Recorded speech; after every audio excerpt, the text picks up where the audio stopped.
Over the next 2 days, we're going to be detailing for you how one of the biggest toy manufacturers in the world is in grave danger.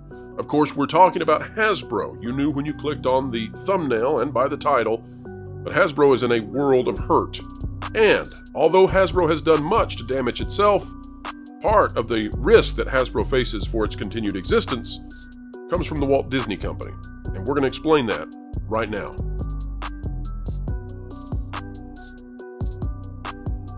Folks, what if we told you that Disney itself has put Hasbro in a situation where they're looking a lot like Sears, a little bit like Kmart, and who knows, maybe they can come back like Toys R Us. We're not sure yet. But Disney has done them no good when it comes to their Star Wars and Marvel lines of action figures, putting Hasbro in a place where they can no longer manage to use the Disney brands to subsidize riskier decisions. Does woke factor in? You bet. But when it comes to Marvel and Star Wars and other stuff that Disney has licensed over to Hasbro, they're just stuck. And we've been reporting on this for months. We exclusively broke the news to you that the Disney lines were struggling greatly for the holiday season, and then that indeed seems to have come to full fruition. Let's bring on the panel now. Let's talk about the financial straits that Hasbro is facing. We've got some really great experts on this one, including Jeff from World Class BSers. Folks, no BS on this video, though. Straight news, hard news, opinionated, sure, but we're bringing you the facts. This by John Nolte. Hasbro hitched its wagon to Disney, and 1,900 lost their jobs. Everywhere you go, and Jeff, I'm sure you'll have some things to say about this in just a moment. Everywhere you go, no one wants to blame Disney for what's happened at Hasbro. And yet it's the most obvious thing. They want to blame Dungeons & Dragons. They want to blame Transformers. They'll blame anything for the woes of Hasbro. And yet those lines don't seem to be struggling necessarily anything like what you're seeing out of Marvel and Star Wars. And in fact, even before this happened with Hasbro, we came out with an exclusive report right here on the channel weeks ahead of time and said that the anticipation at the big box retailers was that Disney was not going to have a very good year. That in fact, they were going to have one of the worst years in retail in a decade. And guess what? Then the retail space report that we gave turned out to be 100% accurate. And then guess what? Then Hasbro started cutting jobs like crazy. But none of the mainstream, none of the drive-by, none of them wanted to say this is because of Disney. They wanted to blame it on anything else. Here's the article. Hasbro Toys has just announced the layoff of 1,100 souls a few weeks before Christmas. And it goes on to talk about that. A lot of us know this, but I want to zoom in on the Disney aspect of this before we go to the exclusive that we have today. It says Hasbro already laid off 800 staffers earlier this year, meaning that the 1,100 is new. 20% of the total workforce right before Christmas was fired. And then what was the reason? Well, take a look at this. Disney has long valued its relationship with Hasbro in developing fresh, imaginative products and toys that delight our fans of all ages, gushed Stephanie Young, president of the Disney Syndicate's Consumer Products. We're thrilled to continue collaborating with this iconic company, one that will help lift our consumer experiences across Marvel, Star Wars, and now Indiana Jones franchises to new heights for years to come. Well, folks, how did the Indiana Jones line go? Remember, Indiana Jones was announced for Hasbro globally for 2023. How did that go exactly? How did that go? I don't think it went too well. So it was out of stores in 90 days. That's right, but nobody wants to talk about that. I highly recommend this article, folks, from Breitbart, because you need to go back and see that the table was set already long ago. Now let's go to modern day. This from January 16th. This out of gifts&dec.com. Following layoffs, Hasbro sells film, TV business, and retires $400 million in debt. Now, you're not selling off big components of your company to pay off debt because things are going well. We're about to tell you how bad it is. Rhode Island, oh, by the way, this is by Adelaide Elliott. Rhode Island-based toy maker Hasbro has officially sold off its Entertainment One film and television business to Canadian-American mass media and entertainment company Lionsgate. Sold for a purchase price of $375 million in cash. Wait a minute, what was that debt amount? Oh, the debt amount was $400. Sure does seem like this was sold and then 25 added to the pile to get to the $400 million in debt to be sold off, subject to certain purchase price adjustments and the assumption by Lionsgate of production financing loans. The announcement underscores Hasbro's Blueprint 2.0 strategy. Per a release, and the company noted that it anticipates retiring approximately $400 million of floating rate debt with the sale. Also part of its strategy, Hasbro said in its announcement that the company will continue to develop and produce entertainment based on its rich vault of Hasbro brands. JP Morgan and Centerview Partners served as lead financial advisors to Hasbro in the transaction. First reported by the Wall Street Journal and first announced in a memo to employees published in a regulatory filing, the company said that the reductions will be made on top of 800 other jobs that took place earlier in the year.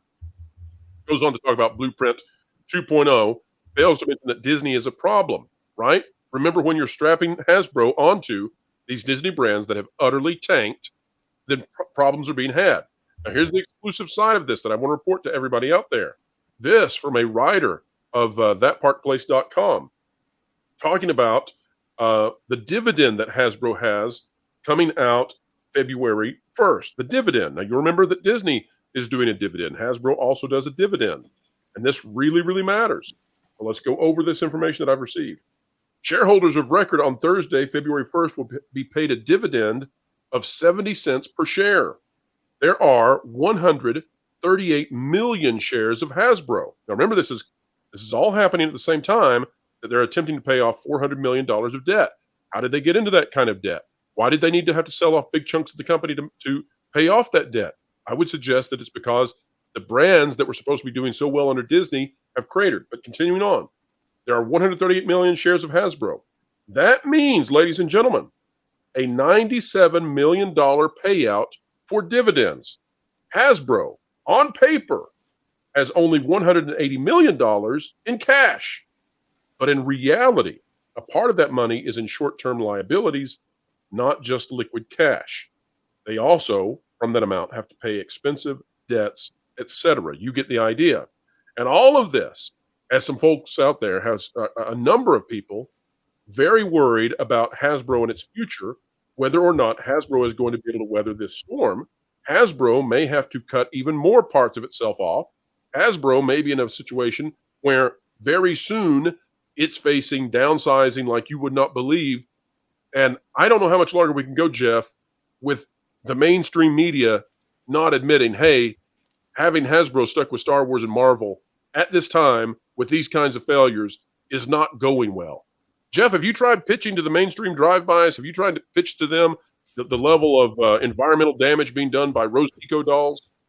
Maybe that's the only way to draw their attention. I think it's the Eternals or Black Panther Wakanda Forever that have quintupled the amount of damage done to society than the Rose Tico doll. Like, the Rose Tico doll is bad, but the amount of Wakanda Forever stuff that was like at Ollie's stacked to the ceiling and at Target at the same time, that's when it's really bad. Because the way the merchandise retail works, it's like you have your main stores, like your Targets, your Walmarts, Toys R Us in the past, FYE, places that sell that. When it gets to the discount stuff and it's at the main store at the same time, you really have a stinker on your hands. And everybody wants to place blame. Kids don't buy toys, this, and that. We know there are statistics out there. I'm friends with people that own their own toy company. The adults are the ones that are buying this stuff, the collectors. There's a reason why Hasbro has their HasLabs that cost $500, but those aren't for kids. You know, a kid doesn't care about Giant Man. A kid doesn't care about Galactus. A kid doesn't really want to be a Ghostbuster. Maybe some kids do, and that's great. But overall, a kid isn't going to ask their mom and dad to buy them a $400 Proton pack. Hasbro really needs to understand, and the mainstream media needs to understand, that while you want to make merchandise for families and kids, it's stupid to force stuff on the group of people that aren't going to buy it. Much like with Star Wars merchandise or Star Wars in general, you try to make something that's not for that audience, and you ruin it for everyone else. And so what happens is you get price increases, you get shortage, supply chain issues, and the number one problem is you piss off retailers. And so we can talk about mainstream wanting to ignore, the news doesn't want to acknowledge. But when Walmart and Target, two of the biggest people on the planet in terms of businesses, don't want to buy your stuff, that's the real problem. It's not about what the press, it's not about what people on the internet say. It's that Walmart and Target are shrinking their store sections dedicated to the Hasbro stuff. Other toys are still big. Like, you want to talk about merchandise, Mattel's WWE line and Mattel as a whole, they had a record year. They're talking Barbie sales are through the roof because of the movie. The WWE stuff sells constantly. They always got new stuff out. Hasbro and their Marvel stuff is a little creaky. In Star Wars, it's blink and you miss it. They got rid of all the new characters. It's just Luke Skywalker again. But Luke Skywalker doesn't sell to little kids because they've spent 9 years taking a dump on the dude. So it's all their own doing, and it's all glorious. And folks, that is it for today. We hope you had a good one. We hope you enjoyed. We hope that you come across a little bit more enlightened than you were before.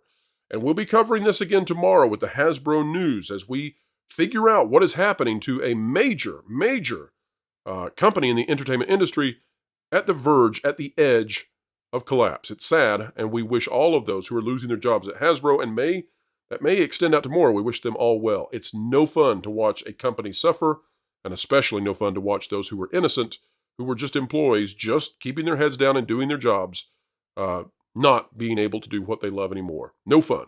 Folks, one thing that is fun, like this content if you want to get the word out. That's what tells YouTube to send this out to more people, and then hopefully more people will see what's going on with Hasbro, and who knows, maybe there will be a solution on the horizon.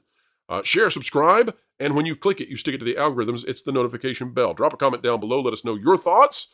And folks, wherever you are and whatever you're doing, keep learning, keep growing, and as always, keep having fun.